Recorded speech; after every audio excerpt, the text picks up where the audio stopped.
Folks, all earnings are not the same, right? Something you've seen on this channel is occasionally I admit to being an accountant.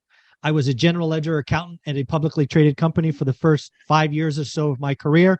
I sat in boardrooms where we were making general ledger, accrual, and accounting decisions that materially impacted earnings. So I have warned you, I've highlighted that, folks, you need to look and understand the three statements: balance sheet, income statement, and the all important and ever forgotten cash flow statement. It is so frustrating that most people do not understand that cash flow is the statement that is probably most important if you understand it. And the reason I want to bring this up is we've just had, 98% of the S&P 500 report at the high level.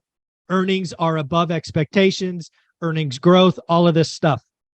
However, I have looked under the covers and there are big signs. And the All In podcast actually put out a chart from Bloomberg showing earnings and free cash flow. And the gap is widening. And you could do this legally. It is generally accepted accounting practices. You could have accruals, inventory builds, capital, right? You go spend $100 million on building something, but you only take so much of it now, and all legal. But folks, let me just say that the earnings quality of the last quarter sucked. So I wanted to talk to somebody on Wall Street, been there a decade or longer now, and see if I'm just wrong and bitter and off. So what do you think, Taylor? You're not wrong. You're not wrong. And I even think, plain bluntly, you're not wrong at all. And I even think some of the top line stuff, before you get into the details, you look at it and go, it's not good. I didn't like the earnings reports that we saw at all, but yet the market rallied on it. So we can certainly give some, I can give some examples and some context as to what's going on. But like, I saw earnings reports and yes, they beat expectations, but expectations had been obliterated and moved downwards. Earnings reports were negative. Like, so if you look at the NASDAQ 100, I only know the number as of when 86% of it reported. A little bit more than that has reported since then. Sure. The fourth quarter earnings reports versus the year before were negative 15.5%. 15.5%. The NASDAQ's up like 12% year to date. On that news, the NASDAQ's up 12%. I don't talk know. About talk about retail buying the headline. Yeah. What simultaneously is happening? So earnings are coming in negative 15.5%, like I said. And yes, or the NASDAQ's up about 12%. These are the tech heavy index.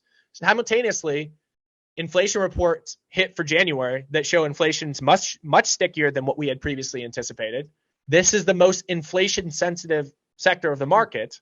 So that's a double whammy. Earnings suck. You would think inflation's picking up, which is not good for tech. And yet you get this massive rally. I look at this and say, maybe a dead cat bounce, guys. Watch out. Yeah. Well, let's give a real example. You've gone through a lot more earnings statements than I have. I think you have an example of one and can highlight some probably eye-opening facts for folks. So the floor is yours. Yeah, I'll just show the very top line stuff. So Salesforce reported a little over a week ago now. On the day they reported, post-market, they were up 14%, 14%. So they obviously had really good earnings. Somebody liked something. Their revenue was down for the quarter, negative 98%. Or I'm sorry, negative 98 billion versus the quarter a year ago. So year on year, down 98 billion. 98 billion year on year. And the market said, that's awesome. You're up 14%. Why? Because they did the exact damn thing that Meta or Facebook did, where they reported shit earnings, but they said, you know what? We're going to act as adults now and be conscious of how we're spending our money. We're going to lay people off. We're going to be efficient. Yeah, exactly. So Salesforce, and we discussed this prior, and like we're kind of laughing about it. Salesforce is also in a little bit of PR hot water, if you will, because they laid off 8,000 employees and simultaneously signed a contract with Matthew McConaughey to be their PR person for $10 million. So it's like, guys, I guess we're spending controlled spending somewhere, but on the other hand, are we really? I don't know. Yeah.